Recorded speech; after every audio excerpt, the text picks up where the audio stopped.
আচ্ছা দাদু, আমাদের কি জন্য এখানে ডেকে পাঠালে বলো তো?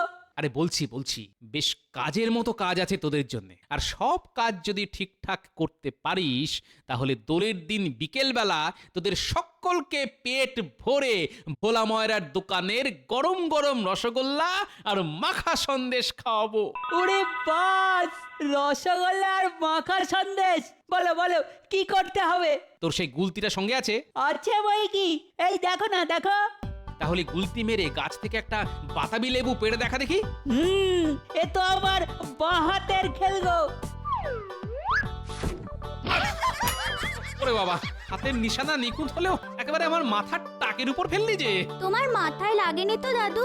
না, বাতাবি লেবু নরম বলে খুব একটা জোরে লাগেনি বুঝলি। কিন্তু ওটা যদি বাতাবি লেবু না হয়ে বেল হতো তাহলে আমার এই কেশিন টেকো বেল মাথাটার যে কি অবস্থা হতো কে জানে। শোন গুলটে, শোন, দোলের দিন সকালে তোকে আমার কাজে লাগবে। তবে কি করতে হবে পরে বলে দেবো তোকে, হ্যাঁ? এবার আমায় বলো কি করতে হবে আমায়? আচ্ছা, বিড়ালের মতো নিঃশব্দে হাঁটতে পারবি? এমন ভাবে হাঁটতে হবে যে শাড়ির খসখসানির শব্দটাও যেন না পাওয়া যায়। কেন পারবো না, খুব পারবো। তাহলে হেঁটে দেখা দেখি। বাহ বাহ বাহ বাহ, খুব ভালো খুব ভালো। ঠিক আছে, দোলের দিন সকালে তোকে আমার কাজে লাগবে। আরে ওদের তো তোমার কাজে লাগবে বলছো, কিন্তু আমি? তুই তুই চট করে গাছে উঠে দেখা দেখি কেমন চড়তে পারিস।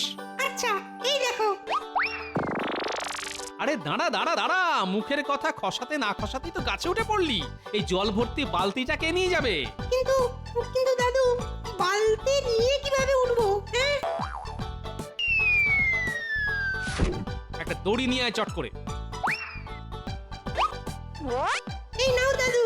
এবার বালতির হাতলের সাথে দড়িটার এক প্রান্ত বাঁধ আর আরেকটা প্রান্ত কোমরে বেঁধে গাছে উঠে পড়। এবার আস্তে আস্তে দড়ি দিয়ে বালতিটা টেনে তোল। দাদু, তোমার কি বুদ্ধি! শোন, দোলের দিন সকাল সকাল তোরা সকলেই বাতাবি লেবু গাছতলায় এসে দাঁড়াবি। কি কি করতে হবে সব বলে দেবো তোদের। দাদু, আজ হবে নাকি অল্প অল্প করে রসগোল্লা আর মাখা সন্দেশ? ওই কাজের বায়না আর কি। দারুণ বলেছিস, কাজের বায়না। চল তাহলে। তবে যাবার পথে ট্যাপার পুঁচকে কেউ ডেকে নেব বুঝলি। দোলের দিন ওদেরও কাজে লাগবে আমার। ওদিকের খবর কিছু শুনেছেন? কি খবর ভাই? একেবারে ঘোড়ার মুখের খবর। তবে আমার মুখের খবর থুড়ি থুড়ি, ওই ঘোড়ার মুখের খবরটা আবার 5 কণ করবেন না যেন। আরে না না, কাউকে বলবো না। তুমি তুমি নিশ্চিন্তে বলো দেখি। শুনছি রানীমা, গোপালের বউ আর মন্ত্রীমশাইয়ের স্ত্রী তো রং খেলতেই চাইছেন না। তাই নাকি? তাহলে তো মহারাজের স্বাদের দোল খেলা তো এবার লাটে উঠবে। বেশ হবে, খুব ভালো হবে। আমার বউ আড়ি করে বাপের বাড়ি চলে গেছে বলে মহারাজ আমায় 2-4 কথা শুনিয়েছিলেন। চুপ চুপ, আর কোনো কথা নয়, গোপাল আসছে। আমাকে দেখে এমন চুপ করে গেল কেন? তার মানে বেটারা নিশ্চয়ই এখানে দাঁড়িয়ে কালকের দোল নিয়ে আলোচনা করছে। এই যে গোপাল, কোথায় যাচ্ছ? রাজবাড়ি। কেন ভাই? রাবড়ি খাবো বলে। ওমা, রাবড়ি! তো মহারাজ তো আমাদের বললেন না। রাস্তায় দাঁড়িয়ে গুজুর গুজুর ফুসুর ফুসুর করলে কি আর রাবড়ি খাওয়ার নেমন্তন্ন পাওয়া যায়? আমি চলি। ওরে বাবা, কি দেমাক!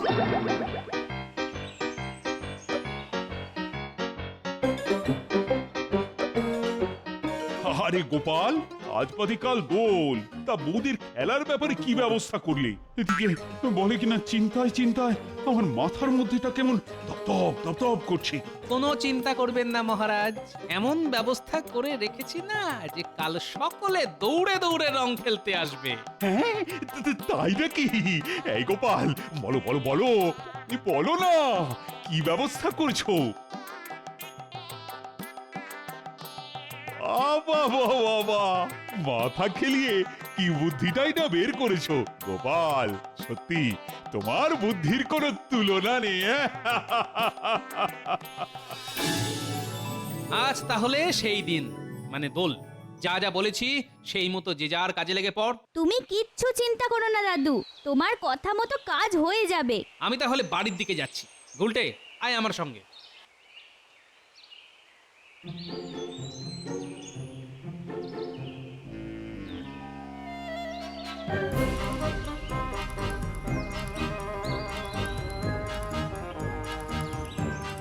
হিরে পুটি, আমার পেছনে এসে দাঁড়িয়ে আছিস কেন? না মানে ওই একটু ঠাকুরের প্রসাদ। প্রসাদ নেবার জন্য দাঁড়িয়ে আছিস? তা এত কুণ্ঠা করছিস কেন? নে, হাত বাড়া, কপালে ছুঁয়ে মুখে দে। যাক বাবা, খুব জোর বেঁচে গেছি। মাথার চুলে পুরো রং ঢেলে দিয়েছি, বুঝতেই পারিনি। এবার তাহলে আমি আসি রানীমা। হ্যাঁ, আয়, ভালো করে রং খেলিস তোরা। আমি যাই, মহারাজের পায়ে এই আবির ছুঁয়ে প্রসাদ দিয়ে আসি।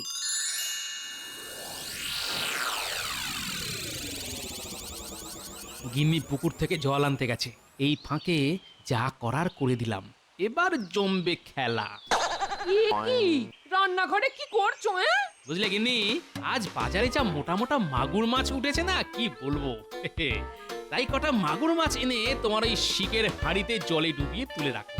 সর্বনাশ! কি করেছো তুমি? ওটাতে আমি তেঁতুল রাখি, আর ওই হাঁড়িতে তুমি মাগুর মাছ রেখেছো। এই নামাও, নামাও এক্ষুনি, নামাও বলছি। ওসব নামাতে ফামাতে আমি পারবো না, নামাতে হলে তুমি নামাও। ও, এই এক বুড়ো জ্বালিয়ে পুড়িয়ে একেবারে শেষ করে দিল আমায়। এই মুখে এই কি পড়লো রে? কে ফাটালো হাঁড়ি? আমার বউ যে বাদুড়ের রঙে একেবারে মাখামাখি হয়ে গেল। তবে রে বদমাইশ বুড়ো, হ্যাঁ? দেখাচ্ছি মজা।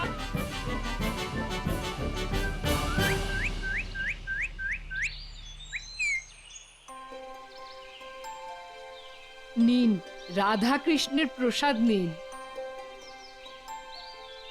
এবার পাটা একটু বাড়ান, পায়ে আবির দেব। গোপালের কথা মতো এবার রানীকে মোক্ষম ঠকাতে হবে। আরে রানী, তোমার মাথায় সাদা মতন এটা কি? কাকে ইয়ে করে দিল নাকি? ইমা, তাহলে তো আবার চান করতে হবে। দূর দূর দূর, আর ভাল লাগে না।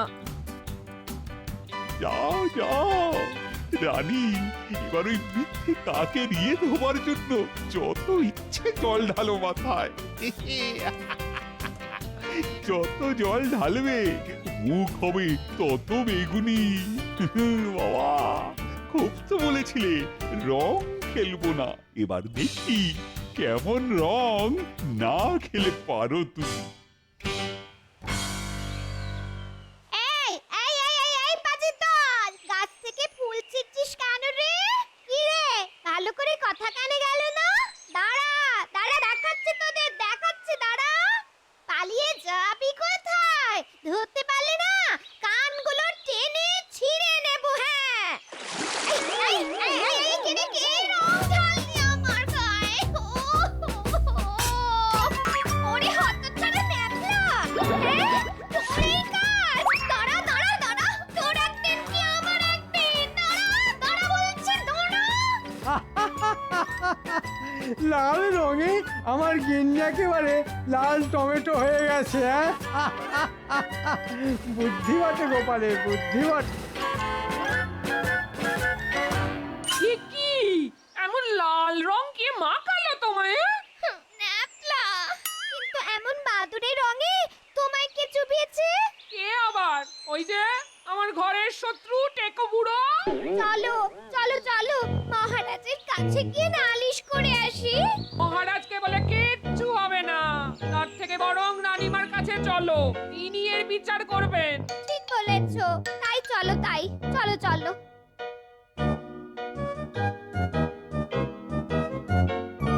ও রানীমা, রানীমা, দয়া করে দরজাটা খুলুন। আমি এখন দরজা খোলার অবস্থায় নেই, দুদিন বাদে এসে দেখা করো। সে কথা বললে কি করে চলে রানীমা?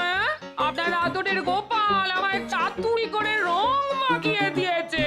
ন্যাপলা গাছের উপর থেকে আমার মাথায় রং ঢেলে দিয়েছে। তাহলে আমার অবস্থা দেখো। কি রানীমা, কালি ঝুলি মেখে আপনিও তো একসাথে। আপনার এই অবস্থা কে করলো? সেটা ঠিক বলতে পারবো না গো। তোমাদের মহারাজ বললেন আমার মাথায় নাকি কাকের ইয়ে, তাই দৌড়ে মাথা ধুতে গেলাম। উমা, মাথায় যে জল ঢেলেছি অমনি হড়হড় হড়হড় করে বেগুনি রঙে মুখ ভর্তি হয়ে গেল গো। তাই আমার মনে হয় এ সবই তোমাদের মহারাজের কারসাজি। আমি রং খেলবো না বলেছিলাম বলে এই উল্টো চাল চেলেছেন। মহারাজকে দোষ দেবেন না রানীমা, আসলে রং খেলবেন না বলে আপনারা তিনজনই তো ধনুক ভাঙা পণ করেছিলেন, তাই বাধ্য হয়ে আমি এই চাল চেলেছিলাম। তুমি? আগে হ্যাঁ, সকালে পুঁটি এসে প্রসাদ নেবার বাহানায় আপনার মাথায় গুঁড়ো রং ঢেলে দিল। ট্যাপা আর পুঁচকে ফুল ছেঁড়ার অছিলায় মন্ত্রী মশাইয়ের স্ত্রীকে ঘরের বাইরে বের করে আনলো, আর আমারটা বাড়িতে তো হাড়ি ফট। লাল বেগুনি আর বাদুড়ে মিলে একেবারে সব রং বাহার হয়ে গেছে। রং বাহার। গোপাল, তোমার পেটে পেটে এত, তা রং যখন একবার মেখেই ফেলেছি তখন চলো সবাই মিলে রং খেলা যাক। দাদু, আমাদের রসগোল্লা। আজ আর দাদু নয়, আজ তোদের সকলকে পেট ভরে রসগোল্লা খাওয়াবো আমি। তুমি রসগোল্লা খাওয়ালে আমি খাওয়াবো সন্দেশ। কি মজা, কি মজা। তাহলে এবার গলা ছেড়ে বলা যাক হোলি হে, হোলি হে।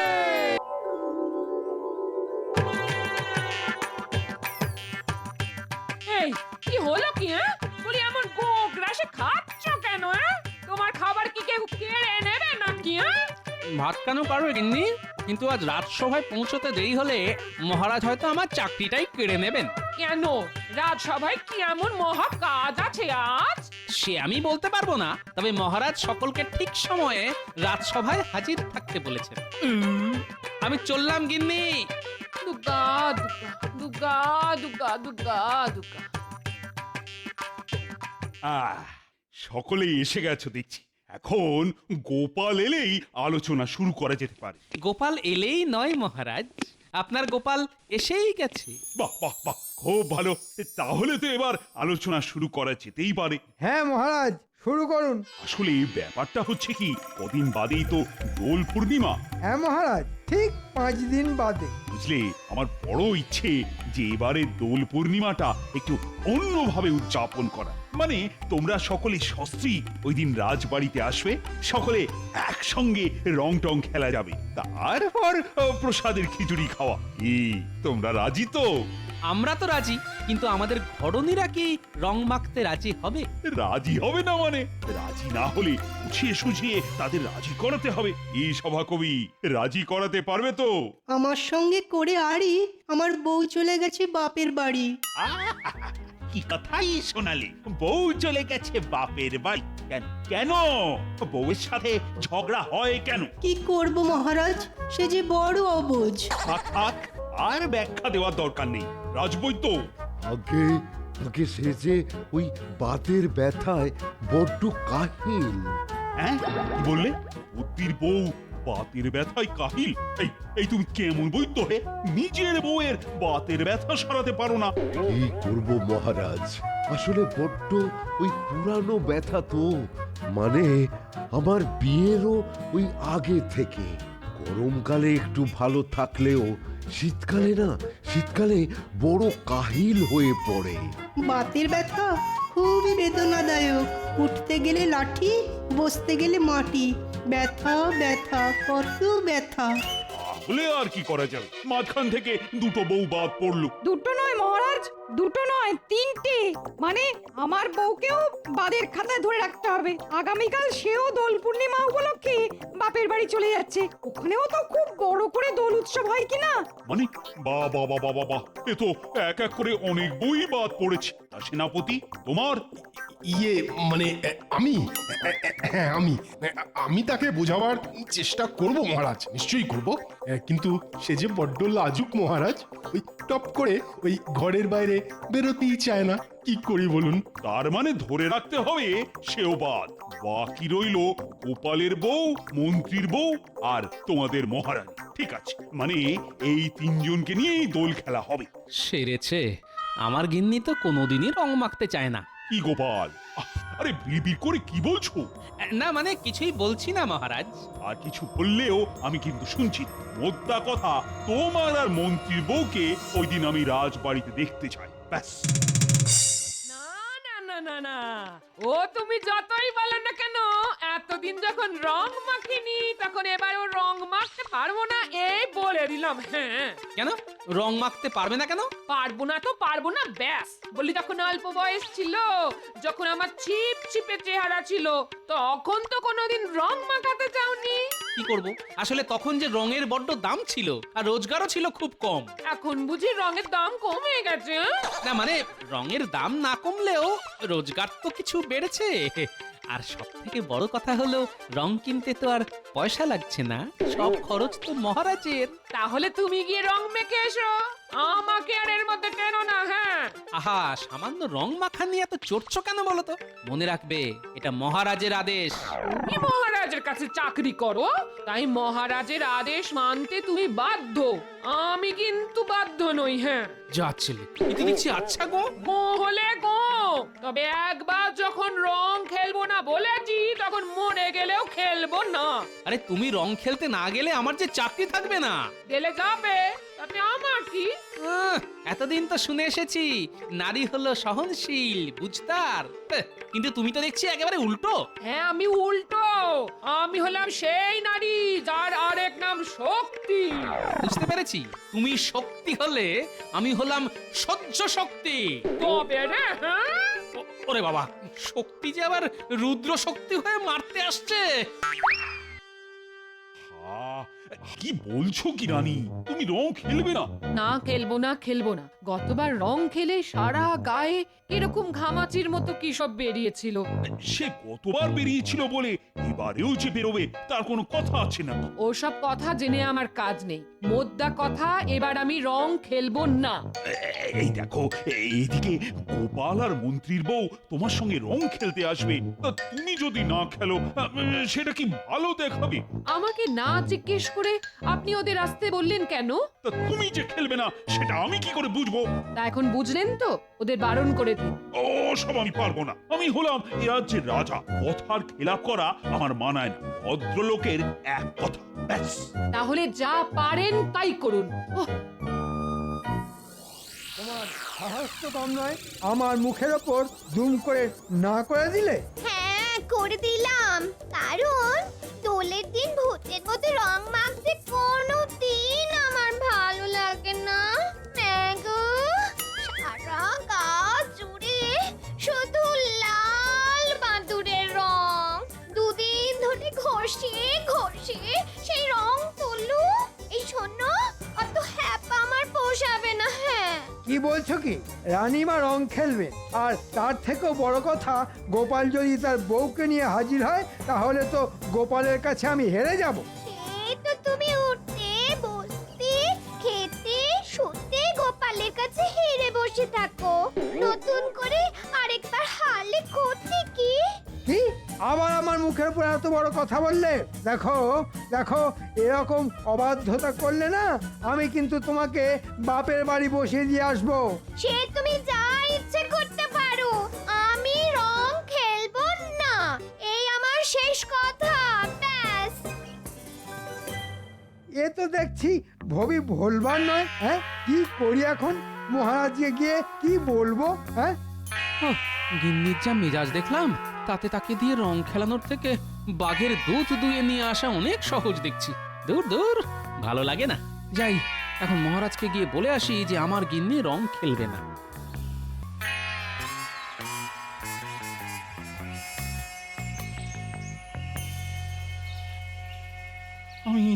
আমি নিজেই দোল খেলার কথা ঘোষণা করলাম, আর এখন রানী যদি সত্যি সত্যি রং খেলতে না চায় তাহলে তো সকলের সামনে আমার মুখটা পুড়ে যাবে। ও কি যে করি এখন, কি করে কথাটা সকলকে বলি? প্রণাম মহারাজ। মহারাজকে যেন খুব চিন্তিত দেখছি। কিছু কি হয়েছে মহারাজ? হয়েছে তোমার মাথা আর আমার মুখ। আপনার মাথা আর আমার মুন্ডু?